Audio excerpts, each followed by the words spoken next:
কিছুমান এনেকুৱা ক্লাইণ্ট থাকে যিবিলাকে আমাক মাটিখিনি দিয়ে আৰু কয় যে ভাল লাগব লাগিলে যেনেকুৱা ধৰণৰ ঘৰ বনাব লাগে সেনেকুৱা বনাই দিয়া।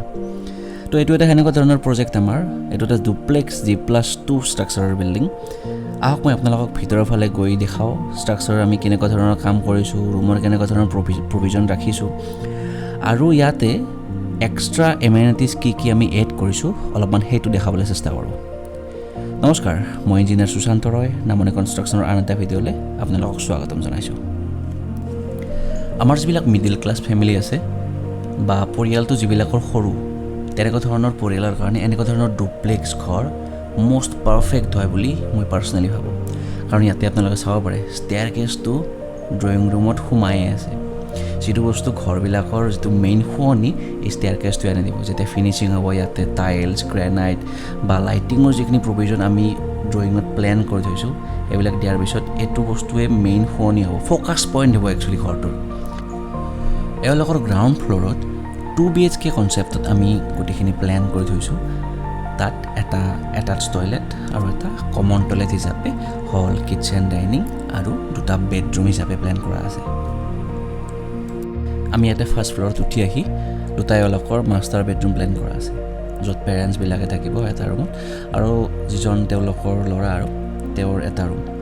আৰু তাৰে লগতে এটা আৰু এক্সট্ৰা ৰুম প্লেচ কৰা আছে, যিটো ৰুম তেওঁলোকে in future as a movie hall use কৰিব।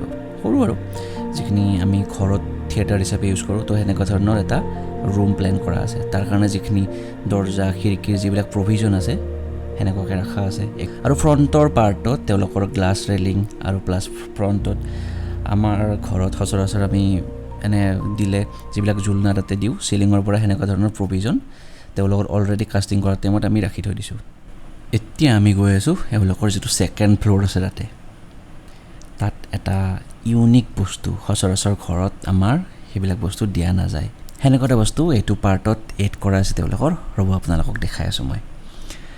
প্ৰথমতে আমি ইয়াতে উঠি আহি ফ্ৰণ্টৰ পাৰ্টত আমি যিবিলাক ডিজাইন হিচাপে 3D এলিভেশ্যনত বনাই থৈ দিছোঁ সেনেকুৱা ধৰণৰ ইয়াতে আমি ডিজাইন প্লেচ কৰিব গৈ আছোঁ।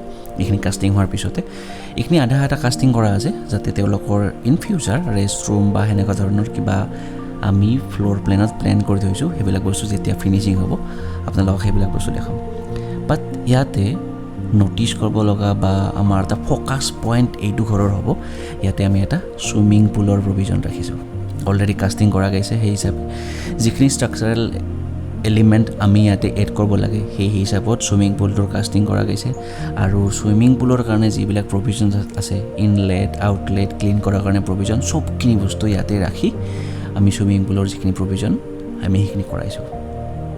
তো এইখিনিয়ে হ'ল এইটো ঘৰৰ থুলমূল এটা কাহিনী। আপোনালোকক যেতিয়া এইটো ঘৰৰ ফিনিচিং হ'ব তেতিয়া আৰু মই আৰু ডিটেইলছত কিছুমান বস্তু দেখাবলৈ চেষ্টা কৰিম, কাৰণ এইটো ঘৰৰ ইণ্টেৰিয়ৰ পাৰ্টটো আমি ইন ফিউচাৰ এইখিনি চিভিল পাৰ্টৰ কামখিনি ফিনিচিং হোৱাৰ লগে লগে ষ্টাৰ্ট কৰিম। ষ্টেপ বাই ষ্টেপ সেইবিলাক বস্তু আপোনালোকক দেখাবলৈ চেষ্টা কৰিম মই। আৰু যদি আপুনিও বিচাৰি আছে এনেকুৱাকৈ প্ৰপাৰ ইঞ্জিনিয়াৰিং ৱেত, এটা প্ৰপাৰ প্লেনিঙত নিজৰ ঘৰটো কনষ্ট্ৰাকশ্যন কৰিম বুলি, আমি লাষ্ট 4 বছৰ ধৰি একচুৱেলি অসমৰ বিভিন্ন ঠাইত এনেকুৱা ধৰণৰ building construction, interior design service আমি প্ৰভাইড কৰি আহিছোঁ। যদি আপুনি বিচাৰি আছে আমাৰ দ্বাৰা কাম কৰাবলৈ, আমাক তলত দিয়া নম্বৰত যোগাযোগ কৰিব পাৰে। ধন্যবাদ।